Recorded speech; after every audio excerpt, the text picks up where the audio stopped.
We are on location in the beautiful city of New Orleans in Jackson Square. Thanks for watching our introductory episode of the Dresden Files RPG.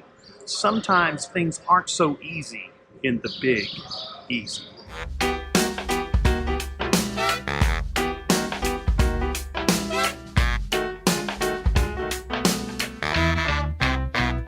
Well, I've been living in sin for about a month. Something turned me around, it's something that I just can't understand the way I behave.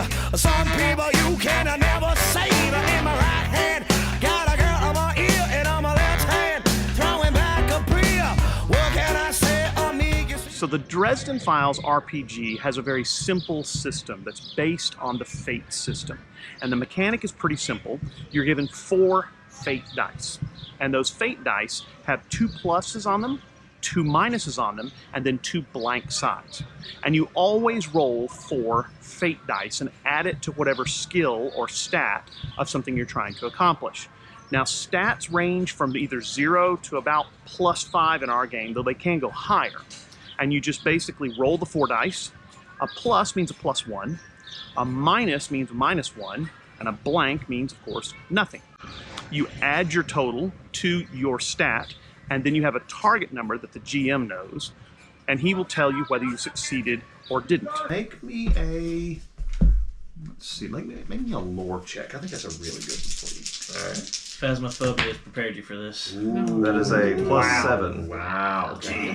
If you tie on your roll, then you succeed, but there's a minor consequence. Maybe something along the lines of, if you're fighting, you're slightly off balance. If you succeed by at least 1 or 2 points, you succeed, no minor consequence. And if you succeed by 3 or higher, you succeed with style. Every 3 points above the target number you need gives you a bonus. It could be something as simple as you get to tag an aspect on the person, or it could be that you do extra damage, or maybe you get to do something like pull them off balance with your attack. Your choice. Now, you heard me use the word aspect. What is an aspect? Well, every person and every location has aspects of their character. Della is a white wizard, a wizard of the White Council, and she's also a warden. And so she can tag those aspects of her character by spending a fate point and get a +2 on any roll, or re-roll her 4 fate dice if she chooses instead. Well, how do you find aspects on people? Well, they like to hide their aspects because that gives you an advantage over them. But it's a little easier to find aspects of, say, a location. One of the aspects of a location might be bright and sunny and hot, like it is today. If you tag that aspect, it could give you an advantage maybe on what you're trying to do. If you're doing ice magic, it's not going to help you, so you can't tag it. But if you're doing fire magic, well, bright, hot, and sunny might definitely be what you want to use. There are 4 actions in the fate system. You can create an advantage, which is a maneuver, and again, you just roll your dice and see if you beat the opposing person.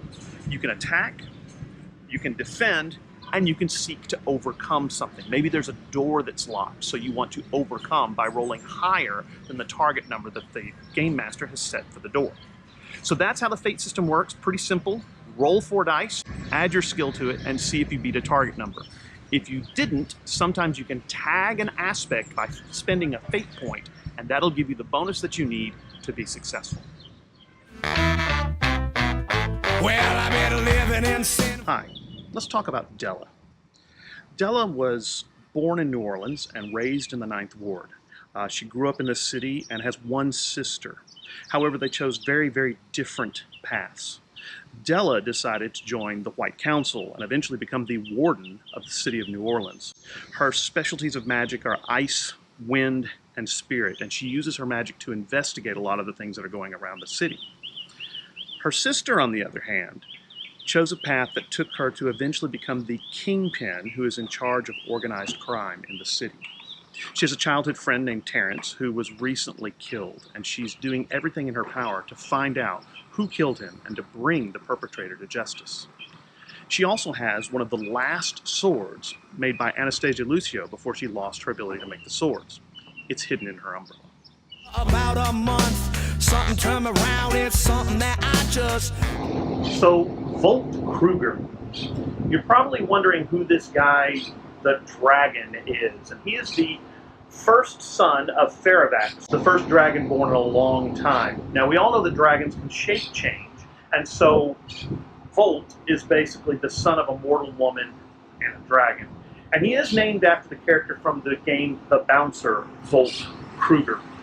Now, he was trained by Ferrovax and then essentially kicked out to go make his way in the world because he's a very unique individual, but also a vulnerability for Ferrovax. And so Ferrovax really hasn't shown that he has any ties for it. First thing he did coming to New Orleans was he kicked a bunch of low-level thugs out of a warehouse and took it over from them. And so that's where he's currently attempting to amass his hoard. If you really were as great as the old tales say. I did not believe them.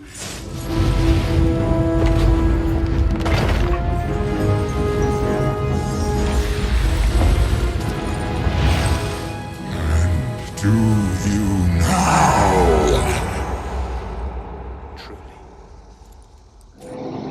He knows Bunk because Bunk fixed one of the games the Saints were playing, and then Volt was supposed to clean up loose ends and kill Bunk.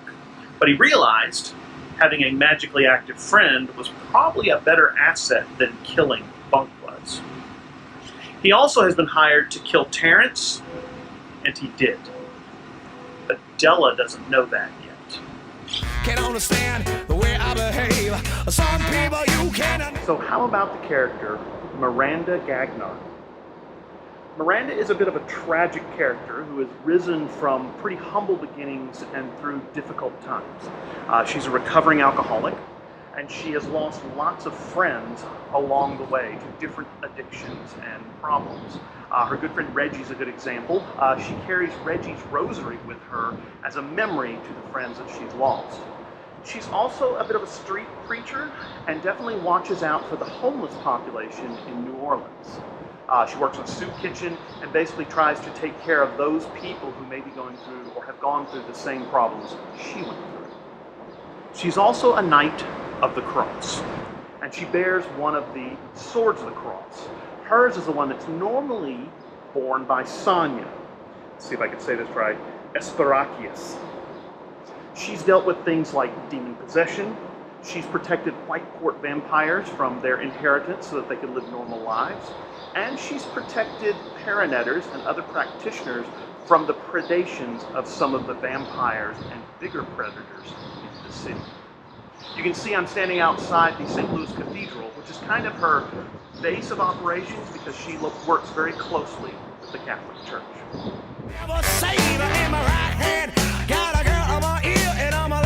Darwin Smith is a bit of an enigma when it comes to magic practitioners. He's an artificer, mainly makes magic items, and so his primary focus is thaumaturgy. Some of his items work, but he's more focused on making lots of them, and maybe they don't work quite as well as he had intended. He always carries a few potions, and he carries a very large caliber magic handgun that was given to him by his mentor.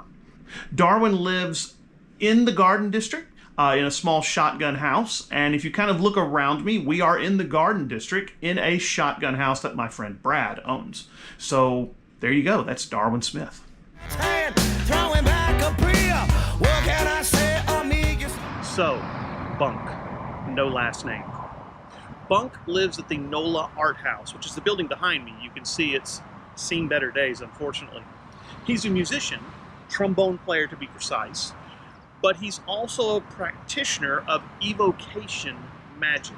He specializes in kinetic energy and wind. Learning these abilities have cost him some gigs because sometimes his magic and the heat of the moment would get away from him. He's ruined a few venues on Frenchman Street, but for the most part is welcomed back by those people who own those businesses now.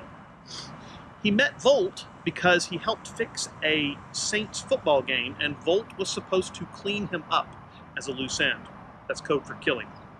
But Volt realized that maybe having a friend who could do magic was maybe more valuable than killing him. And since then, they've done a lot of things together and definitely have each other's backs. So that's Bunk.